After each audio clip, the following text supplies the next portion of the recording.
Hi అండి. ఈరోజు morning routine వచ్చేసి ఇంట్లో కొన్ని మష్రూమ్స్ ఉండే మష్రూమ్స్ అయితే కట్ చేసి ఇంకా పులావ్ చేయనా కర్రీ చేయనా ఆలోచించుకున్నాను.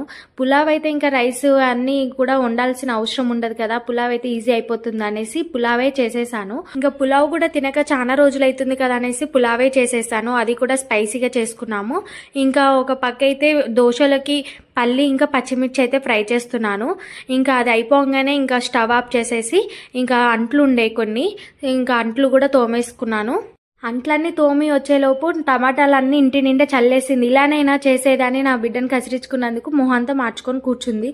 అబ్బో అనేసి ఒక ముద్దియంగానే కూల్ అయిపోయింది. ఇంకా పాపతో ఆడుకుంటూ అయితే టీ తాగేసాము. ఇంకా టీ తాగంగానే ఇంకా బ్రేక్ఫాస్ట్గా అయితే రాగి దోశ వేసాను. రాగి దోశ అయితే మా ఫేవరెట్. మిల్లెట్స్తో ఏ టిఫిన్ చేసినా కూడా వితౌట్ రైస్తోనే నేను టిఫిన్స్ చేస్తాను. అది దోశకైనా ఇడ్లీకైనా రెండింటికి పనికొస్తుంది. రైస్ ఎక్కువ తినడం వల్ల కూడా మంచిది కాదు కదా, అందుకనే రైస్ అయితే నేను చాలా వరకు అవాయిడ్ చేస్తాను. అలాగే ఇప్పుడు పులావ్ అయితే అయిపోయింది. పులావ్ అయిపోగానే ఇంకా మా ఆయనకైతే బాక్స్ కట్టేశాను. అంతేనండి.